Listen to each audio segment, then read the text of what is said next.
ദൈവത്തെ മാനുഷിക ചിന്താരീതിയിൽ ചിന്തിക്കുന്നത് പോലെ നമ്മൾ വിലയിരുത്തരുതെന്നുള്ളതാണ് മനസ്സിലാക്കേണ്ടത്.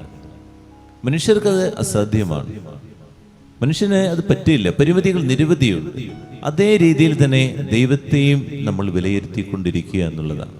നമ്മൾ പ്രാർത്ഥിക്കുന്നതിന് മുമ്പ് അമ്മ ആ പറഞ്ഞ വചനം മനസ്സിലുണ്ടാകണം.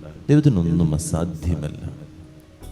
എത്ര വലിയ കടബാധ്യതകളാകാനും അതുപോലെ എത്ര വലിയ തടസ്സങ്ങളായാലും നമ്മുടെ ഉള്ളിലൊരു ടെൻഷൻ ഉണ്ടാകും. നടക്കും.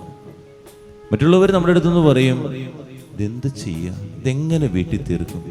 അപ്പോഴൊക്കെ നമ്മൾ മനസ്സിലാക്കേണ്ട ഇത്രയേ ഉള്ളൂ, എൻ്റെ മുകളിലിരിക്കുന്നത് ഞാൻ പ്രാർത്ഥിക്കുന്ന കർത്താവിന് എല്ലാം സാധ്യമാണെന്ന ചിന്തയാണ്.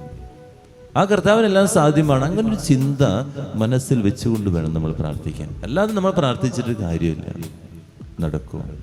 എന്തോരം ഞാൻ പ്രാർത്ഥിച്ച്, എൻ്റെ പ്രാർത്ഥന കേൾക്കുമോ, ദൈവം എന്നെ ശ്രവിക്കുന്നുണ്ടോ, നമ്മളിങ്ങനെ ചിന്തിച്ചുകൊണ്ട് നമ്മൾ ഒരിക്കലും പ്രാർത്ഥിക്കുക. അതുകൊണ്ടാണ് പരിശുദ്ധമ്മ നമുക്ക് തരുന്നത്, ദൈവത്തിനൊന്നും അസാധ്യമല്ല. നമ്മൾ പ്രാർത്ഥിക്കാൻ വരുമ്പോൾ ഈ വചനം ഇങ്ങനെ മനസ്സിൽ ഉച്ചരിച്ചു കൊണ്ടിരിക്കാം. മറ്റുള്ളവർ പറയുന്നതൊക്കെ നമ്മളിങ്ങനെ കേട്ട് ഇങ്ങനെ മനസ്സിൽ ധ്യാനിച്ചുകൊണ്ടിരിക്കും. എന്നാൽ ഈ അമ്മ പറഞ്ഞ ഈ വാക്ക് നമ്മുടെ മനസ്സിൽ ഇങ്ങനെ നിറയട്ടെ. മറ്റുള്ളവർ പറഞ്ഞു നടക്കില്ല, അത് പറഞ്ഞു, അവിടെ പോയി കാര്യമില്ല എന്നൊക്കെ പറഞ്ഞു, അല്ലെങ്കിൽ ഡോക്ടർ പറഞ്ഞു ഇതുകൊണ്ടൊന്നും പറ്റുന്നില്ല കേട്ടോ, ഇതിനപ്പുറത്തൊരു ആളില്ലേ, വിട്ടുകൊടുക്കാൻ പറ്റില്ലേ. ദൈവത്തിനൊന്നും അസാധ്യമല്ലെന്ന വചനം എപ്പോൾ പ്രാർത്ഥിക്കാൻ വരുമ്പോഴും നമ്മുടെ മനസ്സിലുണ്ടാകും. അത് മനസ്സിലൊരു 3 തവണ ഉച്ചരിച്ച ശേഷം നിങ്ങൾ പ്രാർത്ഥിച്ചു നോക്കി, അത് ഉള്ളിലേക്ക് നിറച്ചതിന് ശേഷം പ്രാർത്ഥിച്ചു നോക്കി. അപ്പോൾ നിന്റെ ജീവിതത്തിൽ മാറ്റങ്ങളുണ്ടാകും. ദൈവം നിങ്ങളെ അനുഗ്രഹിക്കട്ടെ.